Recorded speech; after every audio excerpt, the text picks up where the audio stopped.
Welcome back to my channel. AP EAP CET EAMCET 2025కి సంబంధించి already first phase and second phase అయితే complete అయిపోయింది. ఎక్కువ comment సెక్షన్లో థర్డ్ ఫేజ్కి సంబంధించి ఏమైనా ఇన్ఫర్మేషన్ ఇవ్వండి బ్రదర్, అండ్ మిగిలిపోయిన సీట్లు ఏం చేస్తారు, అండ్ మెయిల్ చేస్తే ఉపయోగం ఉంటుందా లేదా అనేది కూడా కామెంట్ సెక్షన్లో అయితే అడుగుతున్నారు. సో వీటన్నిటికి సంబంధించి ఈ వీడియోలో అయితే డిస్కస్ చేసుకుందాము. డీటెయిల్గా వీడియోలోకి వెళ్ళే ముందు ఛానల్ ఎవరైతే ఫస్ట్ టైం ఇచ్చేస్తారో సబ్స్క్రైబ్ అయితే చేయడం అయితే మర్చిపోవద్దు. మెయిన్గా మీరు స్క్రీన్ మీద గమనించవచ్చు, కాలేజీ దోస్తు వాళ్ళైతే ఒక కొత్త ఫ్యూచర్ అయితే తీసుకురావడం అయితే జరిగింది. ఇక్కడ నుంచి ఎంసెట్ రిలేటెడ్ అప్డేట్స్ అన్నీ కూడా ఒక దగ్గరే మీరు ఫ్రీగా గైడెన్స్ అనేది పొందొచ్చు. ఒకవేళ మీరు జాయిన్ అవ్వాలనుకుంటే కింద డిస్క్రిప్షన్లో లింక్స్ అన్ని కూడా ప్రొవైడ్ చేస్తాను, అలాగే కామెంట్ సెక్షన్లో కూడా పిన్ చేస్తాను.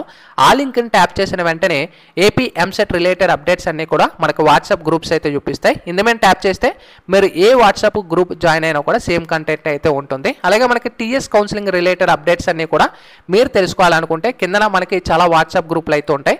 ఆ వాట్సాప్ గ్రూప్ మీద మీరు ట్యాప్ చేసిన వెంటనే అప్డేట్స్ అన్ని కూడా ఇన్ టైంలో అయితే మీరు తెలుసుకోవచ్చు. వచ్చినట్టయితే ఏపీ సెట్ 2025 ఆల్రెడీ మనకి సెకండ్ ఫేజ్ అనేది కంప్లీట్ అయిపోయింది. అండ్ సెకండ్ ఫేజ్లోనే ఫైనల్ ఫేజ్ అనేది వాళ్ళు అయితే చెప్పడం అయితే జరిగింది. అయితే చాలామందికి క్యాండిడేట్స్కి అయితే సీట్లు అయితే అలాట్ అవ్వలేదు బ్రదర్, మేము అనుకున్న కాలేజెస్ అయితే రాలేదు, సో థర్డ్ ఫేజ్ అయితే కండక్ట్ చేయండి అని చెప్పేసి మెయిల్ రిక్వెస్ట్ చేయండి అని అయితే చాలామంది అయితే అడుగుతున్నారు. సో ఒకవేళ మీరు మెయిల్ కానీ రైజ్ చేసుకోవాలనుకుంటే ఇక్కడ ప్రొవైడ్ చేసిన కన్వీనర్ ఈఏపీ సెట్ ఏదైతే ఉందో సో దానికైతే మీరు మెయిల్స్ అయితే రైజ్ చేసుకోవచ్చు. కాకపోతే ఇది కండక్ట్ చేస్తారా లేదా అనేది మ్యాక్సిమం మనకు ఛాన్సెస్ అనేది చాలా తక్కువ అండి. ఎందుకంటే సెకండ్ ఫేజ్లోనే మనకు క్లియర్ చెప్పారు ఫైనల్ ఫేజ్ అనేది. ఒకవేళ స్టూడెంట్స్ ఎక్కువ మంది మెయిల్ చేస్తే సో దాన్ని బట్టి వాళ్ళు దృష్టిలో పెట్టుకొని ఏమైనా కండక్ట్ చేసే ఆపర్చునిటీ అయితే ఏమైనా ఉండే అవకాశం ఉంటుంది.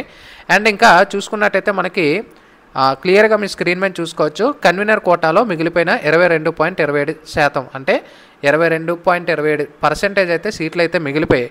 అండ్ రిమైనింగ్ సీట్స్ అన్నీ కూడా ఫిల్ అయ్యాయి. అయితే మనకి 22% ఏవైతే ఉన్నాయో ఇవన్నీ కూడా మ్యాక్సిమం మనకి మెకానికల్, సివిల్, త్రిబుల్ ఈసీ ఇవే ఎక్కువ మిగిలిపోతాయి అన్నమాట.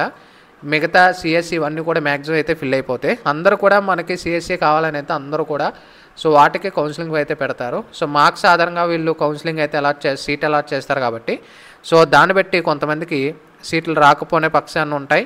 అండ్ కొన్ని కాలేజెస్ అయితే రావు, బ్రాంచెస్ అనేవి కూడా డిఫరెంట్ అయితే వస్తాయి. సో ఎవరైతే వేరే కాలేజెస్ వచ్చాయో లేదా సీట్ అలాట్మెంట్ రాలేదో సో మీరు మెయిల్ రిక్వెస్ట్ అని చేసుకోవచ్చు, ఆపర్చునిటీ అయితే ఉంది.